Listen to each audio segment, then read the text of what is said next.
all had a nice Pesach.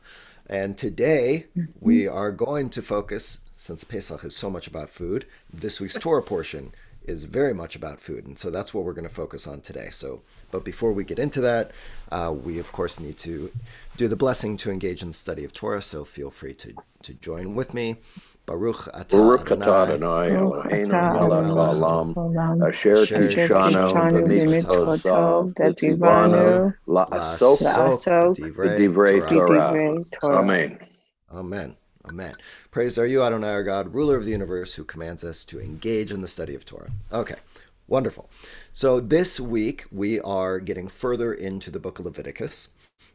All B'nai Mitzvah's worst nightmare is the Book of Leviticus, though this one isn't as bad as some of the ones that come a little later down the road. There are some interesting things. I'd say there's one story that stands out in this week's Torah portion, and then a whole set of laws about food, which we're going to focus on. So the story, just so you're aware, if you want to spend some time this Shabbat looking at Shemini, which is the name of our Torah portion, you can look at the story of Nadav and Avihu, who are the sons of Aaron, two of the sons of Aaron, and they offer a sacrifice to God, and they do it in a way that is considered foreign by God, and as a result, they are punished severely, as in punished to the point of being killed by God.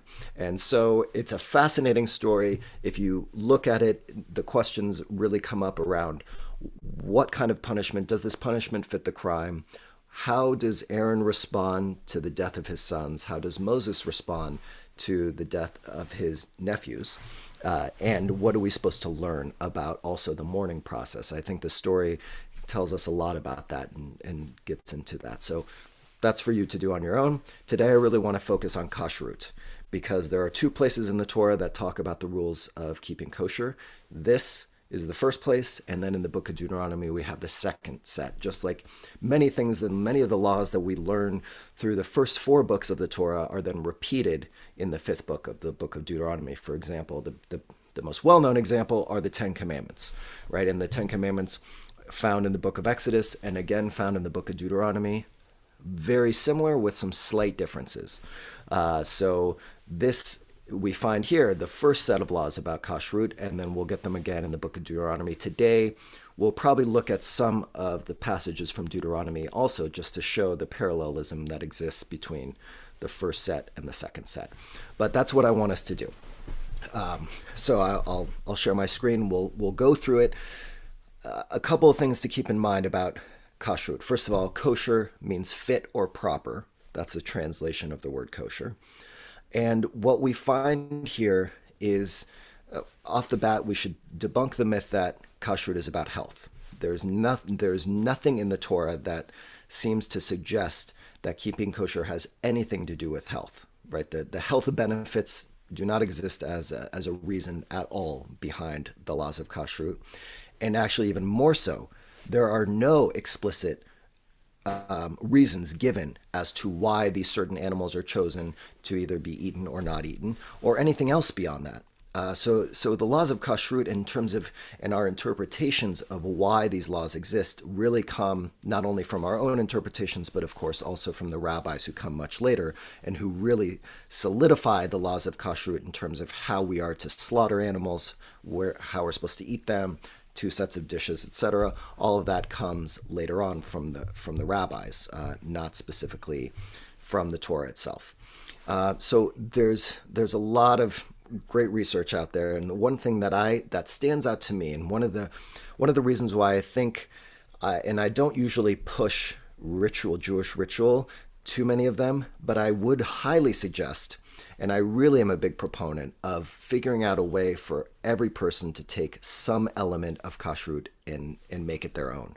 Right? And there are many ways in which we can do that, but I do think it's a really important thing, and it's a central piece of the holiness code. We are entering, this is kind of the beginning of the holiness section of the book of Leviticus, and it's really it's the pinnacle of this idea of the holiness code is found in a few weeks with the Torah portion Kedoshim, which means holy, where we get a whole set of laws about what does it mean to be a holy society.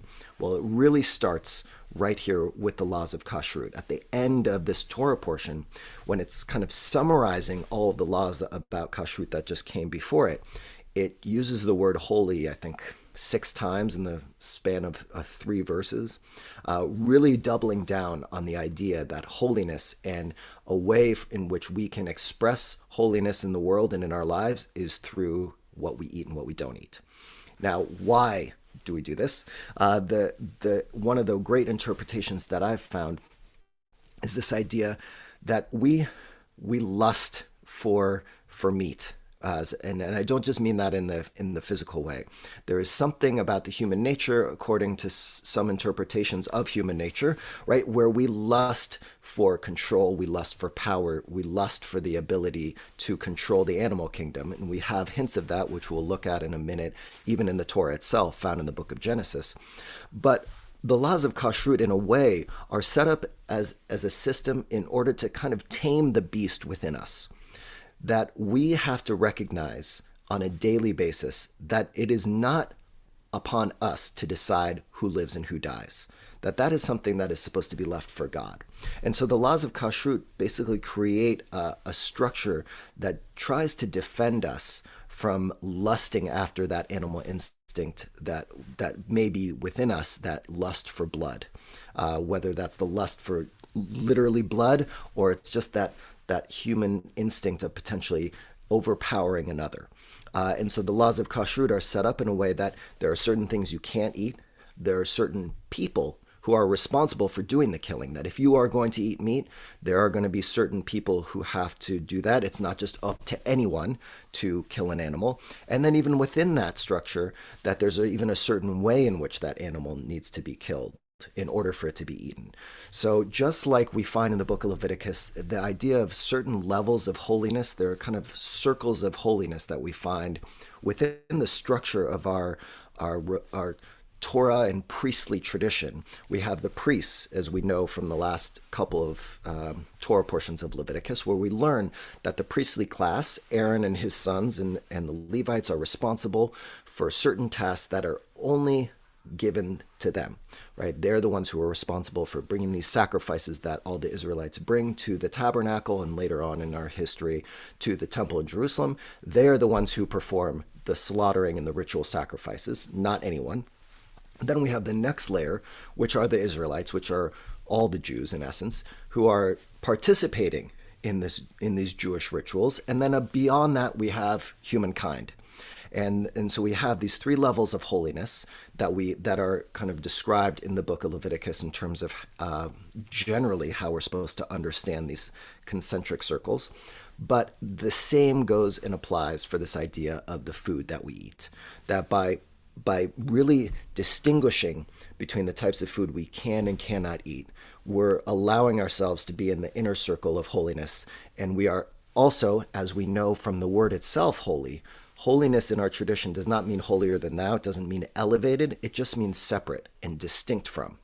That when we look at these laws of kashrut, it's really trying to teach us that in order for us to be a distinct people, which is a very significant part of what it means to be Jewish according to the Torah, you have to distinguish yourself in the most basic of acts. And the most basic act that we have is eating. We do that on a daily basis. We need that in order to survive.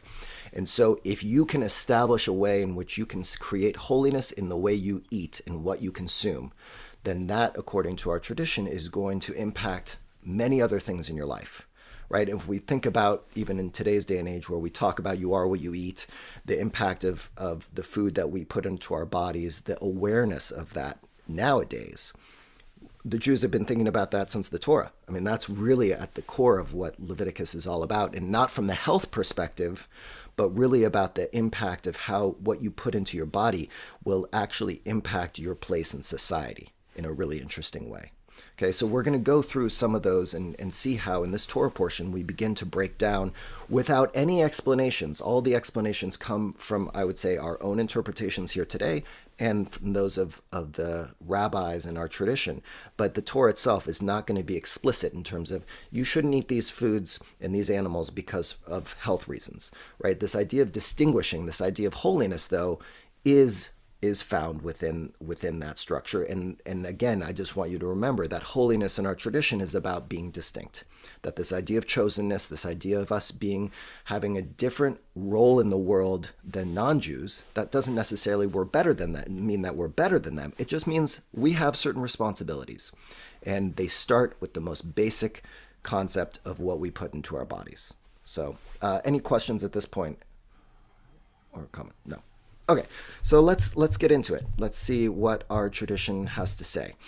We are probably not going to get to all of this today, but so maybe I'll come back and do this another time with you as well. We're going to talk a little bit about the types of animals, the parts of the animals that are prohibited for consumption, milk and meat, methods of slaughtering, and examination of slaughtered animals. So we're probably not going to necessarily get to the methods of slaughtering and the examination of slaughtered animals. By the way, that's all rabbinic. That's not in the Torah anyway. So depending on how far we get, we'll do what we can.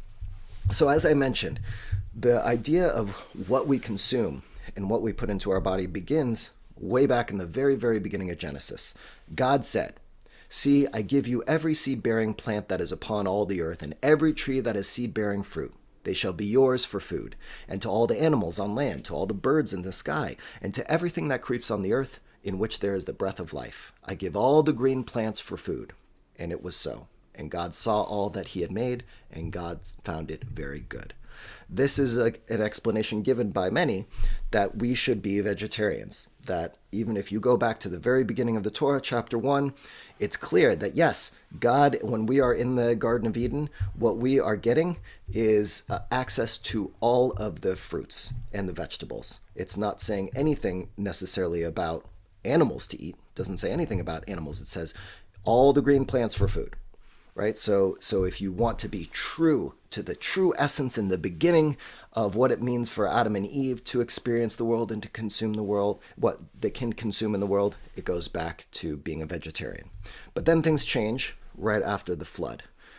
So after the flood, we have Noah. As we know the story from Noah, the first thing that Noah does when he gets off of the ark is he offers the sacrifice of some of those animals he just saves, and he sacrifices them to God. And then and he plants a vineyard, becomes the first both alcoholic and vintner. And God at that time also says, "Every creature that lives shall be yours to eat, as with the green grass, I give you all of these." So all of a sudden, now after the flood, it's as if God recognizes that even after this man saves all these animals, what's the thing he lusts after more than anything? The opportunity to have a barbecue and eat some of that meat. And so we now are starting to move into this idea that we are a meat-eating people. We lust for that in some way. Jeff, you have your hand up. Question? I find it needing an explanation when God says he saw it and it was very good. The assessment, the idea that the inanimate and the non-human is very good. There's just something about that seems, as we know what happens to man, a difficult, concept that puts man in the wrong side of this category of good and bad. Though this is also, I just want to point out, in the context of God on the sixth day creating Adam and Eve. So the very good nature is also a product of God's recognition that humanity is a very good addition to the world. But yes, that's a good point. Thank you for bringing that up. Okay, let's keep going. So we're all just doing context now. Right now, we're going to get in a little bit to the four categories that we find in this week's Torah portion. The four categories of animals, some of which we can eat and some of which we can't. Cattle and beasts, birds, fish, and swarming things. And this goes back to the same kind of categories that we find back in the creation story. Okay, so we begin with cattle and beasts. And just so you have a little bit of background, the term behema usually means, as translated as cattle, is usually a domesticated or tame or submissive animal, such as an ox, cow, sheep, or goat. And then a chaya, a beast, like a vilda chaya, as a phrase that you have, is a wild animal. So that's also something that we have throughout these. Okay, so let's get first to what we find. Leviticus 11, 2 through 8. Speak to the Israelite people thus. These are the creatures that you may eat from among all the land animals. Any animal that has true hoofs, with clefts through the hoofs, and that chews the cud. Such you may eat. The following, however, of those that either chew the cud or have true hooves, you shall not eat. The camel, although it chews the cud, it has no true hooves. It is impure for you. The rock badger, or the hyrax, although it chews the cud, it has no true hooves. I'm just going to pause for a minute and share a screen of what this hyrax rock badger looks like, just so you know. That's what it's referring to here, okay? That kind of animal. Now we'll go back. Although it chews the cud, it has no true hoofs, it is impure for you. The hare, although it chews the cud, it has no true hoofs, it is impure for you. And the swine, pig, although it has true hoofs, with the hooves cleft through, it does not chew the cud. It is impure for you. You shall not eat of their flesh or touch their carcasses. They are impure for you. Okay? So what we're being told here, if an animal has hooves and chews its cud, it's a ruminant, then you may eat it except for these four: the camel, the rock badger, the hare, the rabbit, and a pig. Okay, and then it's reiterated again, and as I mentioned in the second section where we hear the laws of kashrut in the book of Deuteronomy, where it says, you shall not eat anything abhorrent. These are the animals, behemah, they use the term behemah, that you may eat: the ox, the sheep and the goat, the deer, the gazelle, the roebuck, the wild goat, the ibex, the antelope, the mountain sheep, and any other animal that has true hooves, which are cleft in two and brings up the cud, such you may eat. As you notice, this is now elaborating on what we find in this week's Torah portion. This week's Torah portion only focuses on the kinds of animals that we can't eat. And what we find in Deuteronomy is a little bit of an elaboration on some of the animals that you can eat, in addition to repeating what we just see in this week's Torah portion. The camel, the hare, the rock badger, for all they bring up the cud, they have no true hooves, they are impure to you. Also the swine, for although it has true hooves, it does not bring up the cud, it is impure for you. You shall not eat of their flesh or touch of their carcasses. Go ahead, Meryl. So, I mean, not that I would want to eat any of those things, but or have ever tried, but how did it get determined what animal can't eat? Good question. So we don't know for sure. Some of the research that I think, by the way, one of the best book, Jacob Milgram has a book called Leviticus, where he goes through Leviticus in detail. He did a lot of research thinking about what came first. Did they come up with the restrictions first, or did they come up with specifically the animals? And he seems to conclude that what they probably did is they came up with the general rules of it needs to chew its cud and have true hooves. And then later, based on what they saw in their surroundings, they decided which animals don't fit that category. However, he says one of the other challenges is that, as we talked about earlier, this idea of kadosh, this idea of holiness is about being distinct. That one of the things that we find throughout the Torah, and we find it here, of course, with the laws of kashrut, is this idea of distinguishing ourselves from other societies. We think about that when it talks about idol worship, when we think about the fact that there were so many other cultures and tribes around the Jews that were practicing idol worship, that one of the most important things that distinguishes us is that we don't do that. The same comes from supposedly some of the animals. So the pig, for example, which, by the way, is not highlighted in the Torah as more significant and abhorrence than any other of these animals. And for some reason, culturally and societally, we have put the pig as the pinnacle of treif, when in fact, there is no distinguishing it between that and the rock badger or a camel, right? Or the hare. But for some reason, and there are for other reasons, and we could do research on that about why the pig, but one of the reasons given why the pig is added to this list is that there were other cultures that were using pigs in some of their sacrifices in their worship services, and as a result, and especially sacrifices when they were doing it for gods of the underworld, and as a result of that, you want to stay away from that. So that animal is added to the list, or the rules potentially were created in order to make sure that the pig was not included in the list, right? So again, there's not any reason given really in the Torah itself as to why these animals were chosen. We can only use the context, cultural context and historical context, and I would say geographic context, especially when we get to fish, which we'll get to in a minute, to determine why there are certain animals we can and cannot eat. But the Torah itself is very limited in terms of its interpretation as to why it's choosing these things. Does that help, Merle? Thank you. Yeah. Jeff.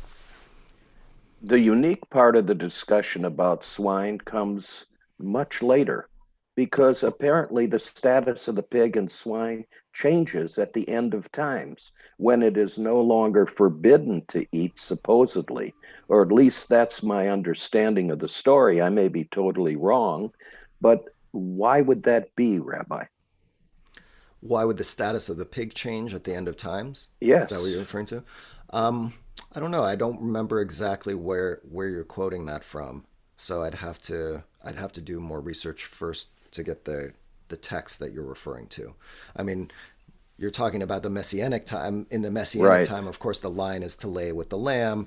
There are a variety of things that are supposed to shift in a Messianic era. So specifically about the pig, if there's something about that, I'd have to look into that, because I know it's definitely not in the Torah itself, and I don't know if it's referred to in any of the Tanakh or any of the writings. And that might be a rabbinic idea, interpretation of some sort. Yeah, that some rabbis really wanted to try bacon, so they want the Messianic era to come as quickly as possible. I have to plead guilty. I apologize. That's That's okay. sin. Okay. Any other questions at this point about the cattle and beasts? Okay, so that's the first category. So now let's move on to the second category. Okay, once we've had those, and as I said here, the pig is not highlighted above any other animal in the Torah, right? We've just done that. Okay, now birds. In this week's Torah portion, we have that it says, "The following you shall abominate among the birds." In other words, these are the ones you shall not be eaten. They are an abomination: the eagle, the vulture, the black vulture, the kite, falcons of every variety, all varieties of raven, the ostrich, the nighthawk, the seagull, hawks of every variety, the little owl, the cormorant, the great owl, the white owl, the pelican and the bustard, the stork, herons of every variety, the hoopoe, and the bat. Lots listed out there. And then in Deuteronomy 14, it says, "You may eat any clean bird. The following you may not eat: the eagle, the vulture, the black vulture, the kite, falcon, etc., the buzzards, ravens, ostrich." Many of the same things that we just saw above are reiterated again in Deuteronomy. Okay, so here, one of the interpretations given as to why are these the birds that you cannot eat versus the chicken, is the idea that all of these birds are either birds that eat dead animals or birds that eat animals while they're still alive.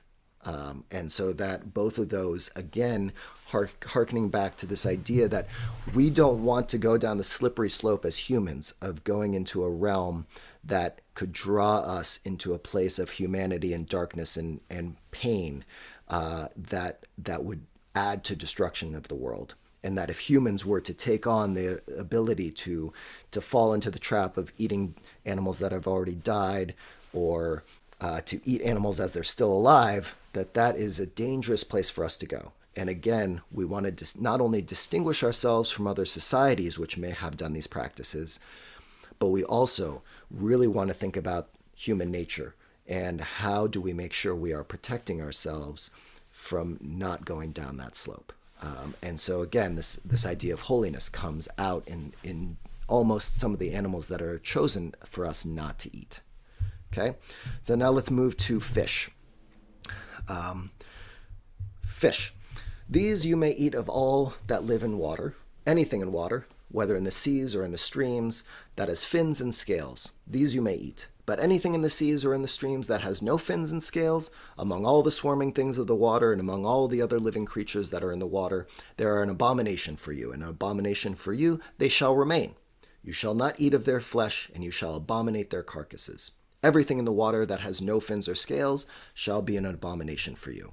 And the parallel in Deuteronomy, these you may eat of all that live in the water. You may eat anything that has fins and scales, but you may not eat anything that has no fins and scales. It is unclean for you. Okay. Now, this is the only category, interestingly enough, that does not specify any specific types of fish. And when we think about, also, if we think back to the creation story and we think back to the story of Noah, if you think about it, Noah, Adam and Eve never name any fish. They only name land animals. And fish are the ones that are also not impacted by the flood. So fish play an interesting role here.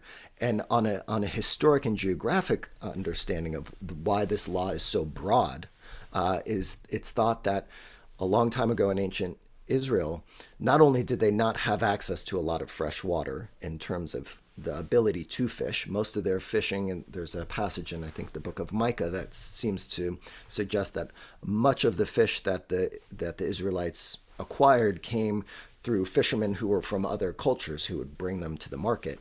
So, in that, for most of the ancient Israelite time, until there was a certain time where there was a big building project that took place in the ancient world that attached the Mediterranean Sea to the Red Sea, that there also was just not a great amount of fish that were in the Mediterranean near the land of Israel. And so they didn't know a lot about the fish of the sea. They were not fishermen.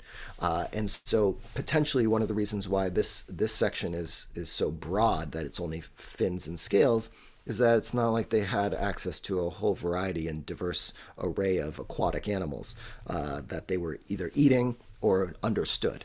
But here, this is why it doesn't specifically call out crustaceans. It doesn't call out bottom feeders. It just basically says here, these are the ones that you can eat. Anything that falls into this category, anything else, no.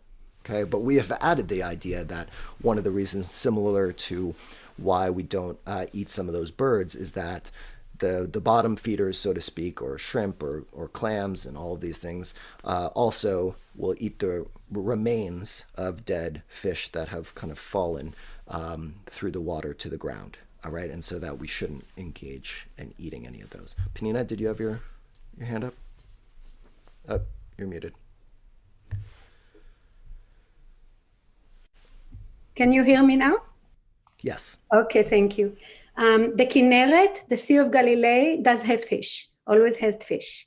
There is factories of sardines even around there. That's how we started. And it had fish. To get there was a little bit heartbroken because people were getting sick from the yellow fever because of the mud, the bitzot of Achula. But we had fish inland, and the Mediterranean. So, okay, so that's number one. Number two, I think this phrase, you are what you eat, is very much applying here. So if they saw what the birds or what the animal ate, they figure it was garbage, so that garbage winds up in my stomach, so I don't want it. And also, by the way, did you know that the giraffe is kosher? Did you hear about that? The giraffe is kosher. But the reason that they don't eat it, they don't slaughter it, is because they're not sure where in that long neck is the right place to do the shchita, you know. Yep. The slaughtering. And if you look at what the giraffe eats, it eats leaves from the trees. So it kind of gives you a hint of how the selection was. It's like you say, they saw what these things ate. Either it was dead or it was still alive. And it's not even, probably people were getting sick. You can be blind if people would die around you and you decide something, is going wrong. So I think it develops with the years. And about the pig, I think that when science started proving that there is certain similarities or something, I don't know if you can call it similarities, but they do use like blood vessels for transplants from pigs. And there was something that was proven that the body won't reject it. So I guess this is maybe the forgiveness to the pigs came from. But I don't know before that they eat garbage. So if they eat garbage, you're going to wind up having that garbage in you. So I think it's all, but like going back to the sentence, you are what you eat, and that's it. Yeah. Thanks, Penina. Jennifer and then Jeff. Jennifer, you had your hand up? Oh. She's not there right now. So okay, I'm go ahead. no, Jen. no, Oh, I'm there. oh, I'm oh, there. great. I'm so sorry. That's okay. I couldn't find the unmute for a change. I'm just such a silly. I don't. Can you just review what was the moral, the holy reason to avoid eating fish with scales, without scales and fins? I don't eat them, but I somehow didn't quite grasp what was the holy aspect for it. Well, according to the Torah, there's no more specifics given as to why we can't eat fish that don't have scales or fins. I was saying that the only thing I said was that some interpretations create the parallel between the birds that eat animals that have already died with bottom feeders like the catfish, Okay. and so that they're eating the remains of animals that have already died, and that could be one of the reasons why they're not included. But that Okay, yeah. most likely it's a product of the fact that back then they just didn't know that. Yes, as Panina pointed out, there were Right. fish in the Kinneret, but there weren't that many species, and they weren't traveling around and having access to as many animals as they did on land. Yeah, I thought yes, and I thought, wait a sec, but did I miss a holy reason? Yeah. Oh, thank you. I feel better now that I No was problem. listening intently, and thank you. Wonderful as always. And the bridge was fascinating when you said until they made this bridge between the Red Sea. That would be a good book for someone to write. You know, the bridges that made a huge difference in the world. Yes. Yeah. Yes. Thanks so much. Thank you. Thank you, Jennifer. Jeff. Ultimately, you have to look at this as we understand it, because all of nature, all classes of animals are part of a self-regulating system that keeps each other in check. And the idea that we could unbalance that natural system that God set in place may reflect how he looked at what was abhorrent and what was acceptable for man to tinker with, so to speak. But the idea that each of these plays such a role in the regulation of nature that, if we ascribe it all as we should to God, there is an ultimate meaning behind the way he has structured things. And, Yes. To the scientific mind, and unfortunately, which I have to claim, you have to look not at the spiritual or religious, but the underlying things that we understand about nature at this point and zoology. The other point is blood. We're getting there. Blood, is such an amazing genetic material and is throughout the story of the Bible important, whether it's in family direction and control of families and who breeds with who. It's an amazing thing which has to be highlighted, at least in my mind. Yeah. Well, we're getting there very soon. So we'll talk about blood in a minute because it is a key component of this. Right. Okay. So let's keep going. So we've covered birds, we've covered fish. Now, swarming and creeping things. The following shall be unclean for you from among the things that swarm on the earth: the mole, the mouse, and great lizards of every variety, the gecko, the land crocodile, the lizard, the sand lizard, and the chameleon. Those are for you the unclean among all the swarming things. And then and this is out of order, so this comes right before that. All winged swarming things that walk on fours shall be an abomination for you. But these you may eat among all the winged swarming things that walk on fours, all that have above their feet jointed legs to leap with on the ground. Of these you may eat the following: locusts of every variety, all varieties of bald locusts, crickets of every variety, and all varieties of grasshopper. But all other winged swarming things that have 4 legs shall be an abomination for you. And then, so those are the 2 things that we find in Leviticus. In Deuteronomy, all winged swarming things are unclean for you. They may not be eaten. You may eat only clean winged creatures. Just a little commentary on the Leviticus passage. The Hebrew sheretz, creeping, swarming thing, is a term applied broadly to all kinds of vermin, rodents, reptiles, worms, insects, etc. The present verses speak of winged sheretz, winged insects of which 4 species are singled out as permitted for eating: Every other variety of sherets, with or without wings, is forbidden. Locusts and grasshoppers, cooked in a variety of ways, are still eaten by some peoples in the Near East. Medieval halachists, uncertain about the identity of the kosher species, forbade the eating of any insects, but Kalish, writing in the 1870s, reported that the Yemenite Jews still ate locusts.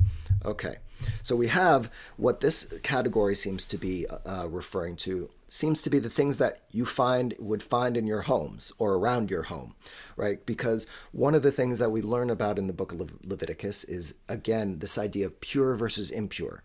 A lot of the language around the different sacrifices that are offered at the tabernacle by Jews has to do with what's pure and impure. And again, the idea of purity and impurity is a major theme in Leviticus, and again is related to this idea of holiness, and again related to this idea of distinguishing oneself or distinguishing one's place in society from others.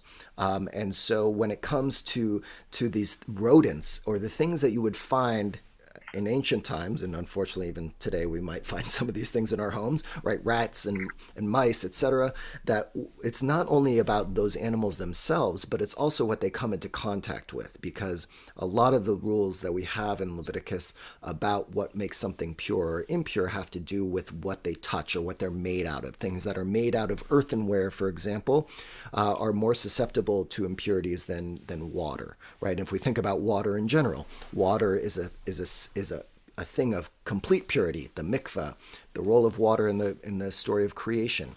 So when it comes to these animals and some of the specifics that I don't cover in this handout, if an animal like a rat dies on one of your plates, what are you supposed to do with that plate? Depending on what it's made out of, depending on if it just scampers by versus it dies on something.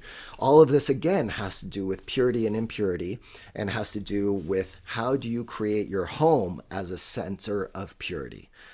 And that is about not only what you consume, but the things that you have in your house, right? And this is why, of course, there are separate sets of dishes and things that came along with kashrut later on to build a fence around these laws that we have in the book of Deuteronomy and Leviticus. But here we're finding this fourth category, these swarming things, except for the locusts and grasshoppers, which, of course, is interesting of all the things that we would choose to be able to consume, given the history of locusts, not only just back then with how much of agriculture that those animals would consume, those insects would consume in their swarms, but we think about the 10 plagues, the locusts, etc.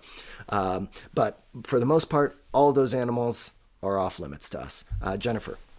You took the words out of my mouth. I was going to say my theory was, like the plague. So frogs have no fins or scales, so that one would come from. But you got me on the locusts, because locusts were a plague. I thought and of course blood, as Jeff so wonderfully said. Yeah. So I don't think I could stick with that theory completely because of the locusts. Yep. No locusts, no rats. Well, you can eat the locusts. No rats or mice on the dinner plate for us. Okay, let's keep going and find out what else we have here. Okay, so we did the swarming things, covered this. Okay, actually, I keep tending to have two versions here. Let me get rid of this one. That's an old one. Okay, blood. Let's get into blood. But before, so there are parts of the animal that are prohibited for consumption. Right, some of the things that we cannot eat, some that are laid out in this Torah portion, but many that actually come from other parts of the Torah as well. So the purging of the animal of forbidden fats, the sciatic nerve, and blood before consumption. So earlier in the book of Leviticus, we read, "It is a law for all time throughout the ages in all your settlements. You must not eat any fat, chelev, or any blood." Okay, so first, blood. For the life of all flesh, its blood is its life. Therefore I say to the Israelite people, you shall not partake of the blood of any flesh, for the life of all flesh is its blood. Anyone who partakes of it shall be cut off. And then in Deuteronomy, you must not partake of it. You must pour it out on the ground like water. You must not partake of it in order that it may go well with you and with your descendants to come, for you will be doing what is right in the sight of the Lord. there is, just so you are aware, there's a two-step process that is applied to meat after an animal is slaughtered in connection with these prohibitions. The first step is called nikur. Nikur is the term for the purging or the removal of the forbidden fat and the arteries and the veins and the sciatic nerve. And after those parts have been removed, the process of the removal of the blood must be completed. And that process is known as melicha, a term that literally refers to the act of salting, right? This is why kosher meat is salted. However, before a piece of meat is salted, it is generally soaked in water. And after the soaking has taken place, the meat is salted for an hour and then thoroughly rinsed in order to remove the salt that has now absorbed the remaining blood of the meat. Okay, so when it really comes down to it, this goes back to one of those themes that I mentioned at the very beginning, that if we lust after blood as humans, right, and really it's making a statement here that as humans we have a desire to destroy or to kill. History seems to support that claim, and if we want to have some brakes on that human inclination to destroy, then one of the things that we have to do is forbid ourselves from drinking blood, because blood, according to the Torah, is the life source of an animal or any living creature, right? As Jeff was referring to earlier. And so, who are we to take the blood of or the life source of something? That is not for us to do. That is for God. God is the only one who at the end of the day really recognizes the life source of something. Now, if we have to find a tangible connection between life source as a concept and life source physically, our tradition has chosen blood.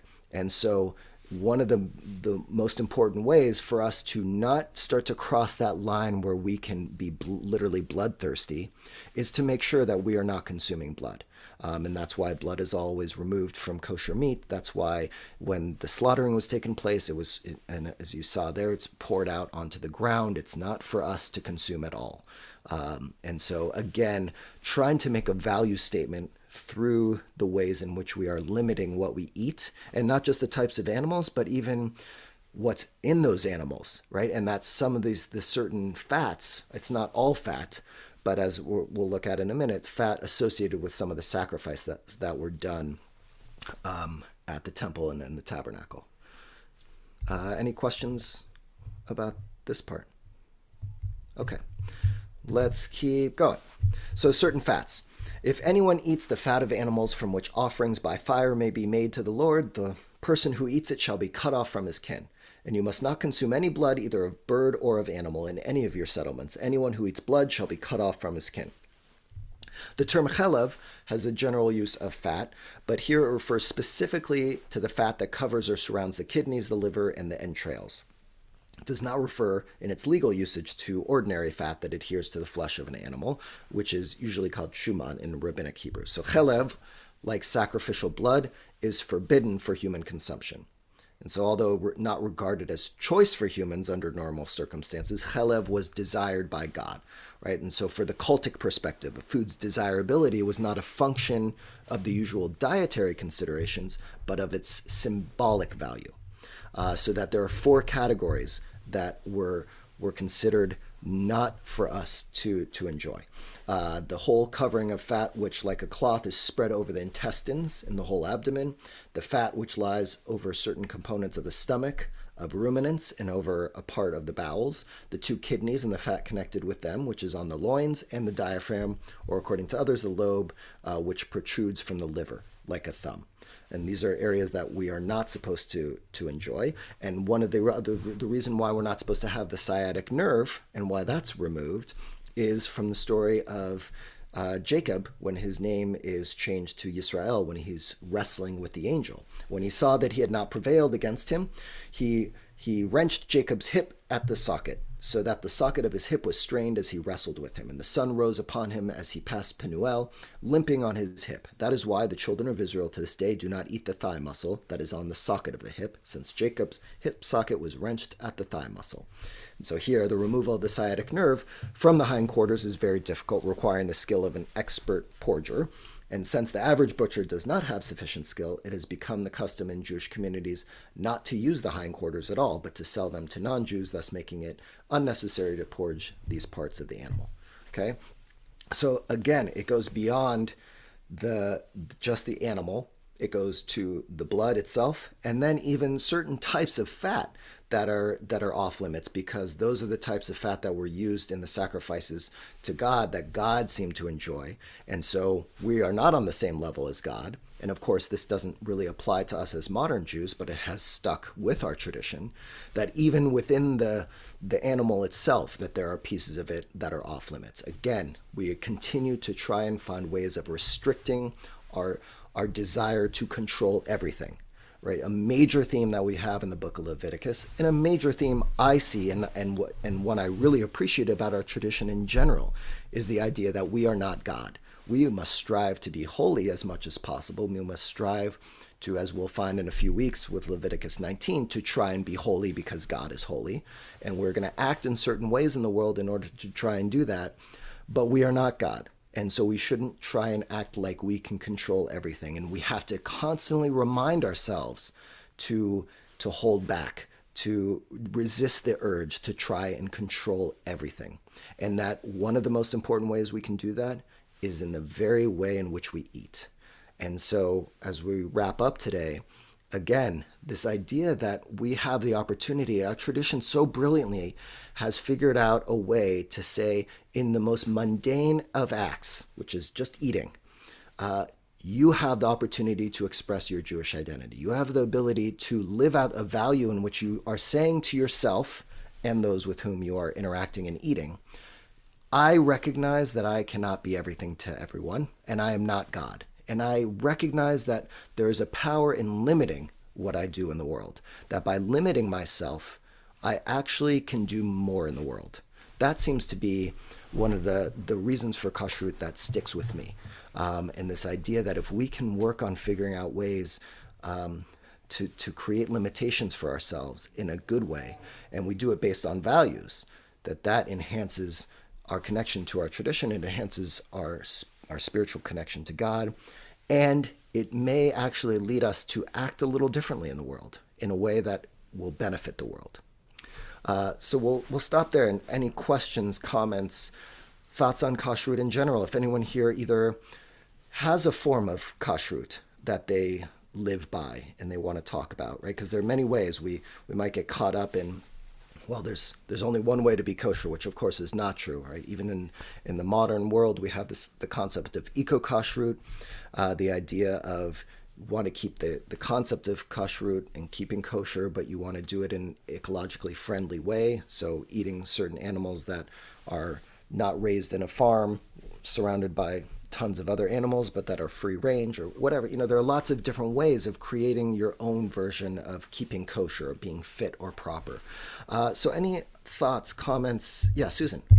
Yes, the last sentence of thinking that the fat is pleasing to God. And a lot of that bothers me. I get it. I totally get it about holy being separate. And there are other ways that we're holy. I mean, you said basic appetites. Well, sexuality is certainly another biggie. Yes. But pleasing to God, that seems so ancient, like other civilizations, thinking that God, likes the smell of incense and all that. And that part I never get my thoughts around. But then one of my Orthodox relatives said, and I said all these sacrifices, he said, we're sacrificing, what it's symbolic, it's metaphoric too, not only literal, but we're sacrificing parts of our own bestial nature, and we're getting rid of them. So do you see that as a possible interpretation of that? Absolutely. I definitely think that the bestial side of us is the desire to get more, do more, to control, to have everything at our disposal. And I think kashrut, and I think even the pieces that seem completely ancient and irrelevant today, whether it's because it's a certain type of fat in the animal that was pleasing to God when it was sacrificed, or whether it was mixing of milk and meat, which, by the way, is not talked about in either Leviticus or Deuteronomy. It's in another section, and it's a very brief line, that all of these things are a way for us to temper our desires. And that, as you mentioned, Susan, sexuality also, right? The rules that we find in Leviticus in a couple weeks about rules of sexuality and what types of sexual relationships are appropriate or not appropriate. We have so many ways in which our tradition is saying, look, put limits on yourself. And if you do that, and if you do it intentionally, and you do it based on a value system of trying to improve yourself, improve your relationships, improve the world, improve the planet, then what you're doing is you're actually not limiting it yourself in a destructive or negative way. Your limitations are actually allowing you to grow. Your limitations are allowing you to actually recognize and be grateful for the world in which you live, your place within that world, and to also recognize your limitations of actually controlling the world around you, which I think comes into play when we have loss, when we are having a hard time in our life, when we have the desire to try and control that situation or trying to understand it, when in fact we know that there are so many things in which the way the world works that we are never going to understand. And if we have already become accustomed to the idea that there are limits to how we understand the world, or limits even physically to how we experience the world, then maybe our brains are already trained a little to give ourselves a break and to recognize we're not going to understand it all, but that we can still have fulfillment in our lives. So, Penina. Oh, You're muted. You're muted. You're muted. Okay now? Okay. Mhm. All right. The idea that God has such a big role in this dialogue or instruction thing is that this is what the people that in the desert were fearing or honoring or respecting or obeying to. It's like you tell a child they don't do it, but you don't tell them why not, because they can understand it. But when you say God wants it to a group of people who think that they were led out of Egypt, but that God, and they're being kept safe by that God, and he fights your wars, the fact that he shows up on every restriction or allowance isn't surprising, because that's the way that they were taught. If you want them to obey, you put God into the equation. Otherwise, they would do whatever they want anyhow. So there was one concept that was the leader and how would they say, the overseer of everything that was going on there. So of course they are going to use that God to keep them alive by what they eat or not eat. He's the one who provided the manna and they led them through the desert. So here he's doing good things for you. So I think it's a good idea to listen to him. There we go. And yes, and I would say even today there are many people who have that same theology and the same worldview, right? And there's something extremely comforting about that. That is a very comforting way to see the world, and it's always nice if there's someone in some ways, right, telling us from a loving place what to do, even if we don't necessarily understand why, because we all like to be led in some ways, especially led by someone we trust. But I think in our modern world, where we are, after the Enlightenment, questioning, and of course in a very Jewish way, questioning authority, questioning the source of these things, I think looking at the laws of kashrut and not automatically us saying they're irrelevant now because we don't see God the same way, or we don't live in the same kind of world, or whatever it may be, we recognize the health implications, etc. I don't think kashrut has anything to do with that. I think, again, it's about values. It's about living out our values, which is what I think most of the mitzvot are about, is about how we walk through the world and how our day should be an example of what we care about, from how we treat other people, how we talk, our relationships, all of these things, right? And so if we can start to see kashrut as another example of that, and if we can, I recommend figuring out a way in which we can limit an element of our consumption, and not for health reasons, but for values reasons. Can we do that? What does that look like? And for everyone that's different. But I do think that's a really added value. For me personally, has been a significantly added value. Jeff, and then Jennifer, and then Natalie. Actually, Natalie, let's start with you. I just want to thank you very much. It was an excellent hour. Thank you. Thank you, Natalie. Yes, thank you. Yes, we're going to wrap up in a couple minutes. So Jennifer and then Jeff and then Susan. I just only wanted to say, it may be that, talking about how God could possibly respond to incense and fat, it made me think maybe the Torah is this wonderful combination of holiness, getting to our best selves, but also just very human. That because human beings like the incense and perhaps they like that kind of fat, they just anthropomorphically, thought God would like it too, that it was a gesture of love. So I just wanted to throw that in, and also to thank you. Beautiful class, and I just am so grateful. Thank you, Jennifer. Jeff and then Susan. Whether you consider the sacrifices of the temple, or whether you consider kashrut, all of these are in essence a step toward our, as people, humility.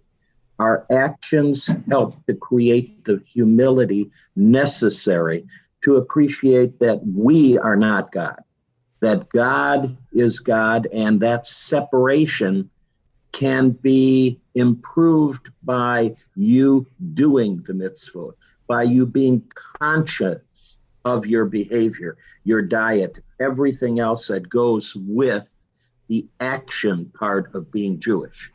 It's not just an emotional, psychological issue. It is the actions that matter. And whether you outline them as kashrut or whatever the rabbinic equivalent of sacrifices would be, it's a step towards God by your personal actions and choices. And that's not just the essence of Judaism, it should be the essence of every religion. And though we may have been first to define this, it's certainly something that our modern mind can easily accept as the necessary movements to abide by something, to live it, to act it, and to believe it. That's the problem. Yes, I agree. Thank you, Jeff. Yes, and by the way, the rabbinic equivalent to sacrifice became prayer, right? So one of the ways in which we see prayer as an action and in today's world. We'll end with Susan. Yes, I think those two relate, and that's one of the things that I was going to say. I started, later in my life to start saying prayers before, was it morning and evening with thankful, Odeh, but also for eating. It makes me conscious of being Jewish. There's this consciousness for it. So that's, I was going to agree with Jeff, that's what I was going to say too. And God being omniscient, not necessarily omnipotent. We're trying always to come to terms with that, but it serves one thing. They say no atheist in a foxhole, but when I'm sick or when a family member or friends are sick, I say prayers, and I did it for you, Jeff, and somehow it feels like I'm not controlling the situation, but there's a benevolent God up there, and often there's a good response. And also, that's the positive, but there's also controlling negative. If people, crooks or something, think that God is watching over them, Jewish crooks, and they know that it's not, there's a higher power that knows that you're stealing something or you're doing something wrong, then that could potentially affect behavior. And then the third thing is sociologically. Those were psychologically and ethically and sociologically. It helps to define us as separate from other cultures. And that wasn't mentioned, but that is something now in the age of assimilation, many Jews don't want. But there is something that's beneficial about that, is that you're not falling prey to some of the negative aspects of other cultures. So Yes. the amorality that's so rampant. So Yeah. Thank you, Susan. Yes, and as I said in in the beginning, this idea of being separate, right? Holiness is this idea of distinguishing ourselves and being distinct from other societies. And in our modern world, we may be uncomfortable with that, but we're supposed to see that as a sense of pride and not a hierarchical understanding of being better than others. It's just that as we are all unique and bring our own skills to the world, the Jewish people have a unique set of responsibilities and commandments that we are bound by. And that if we can fulfill those, we can change the world. That's the whole point, is to change the world for the better. And that we are going to do that societally, but it starts with the individual, and it starts with one of the most basic things that we do, which is eating. So I want to end there. I hope you have delicious meals this Shabbat, and enjoy challah after Pesach. And so wishing you all a Shabbat Shalom, and look forward to learning with you again soon. Thank you very much. Thank you. everyone. Excellent class. Productive as always. Thank you. Thank you Thank so you. much. Thank you. And Bye, feel everyone. better, Jeff. Refuah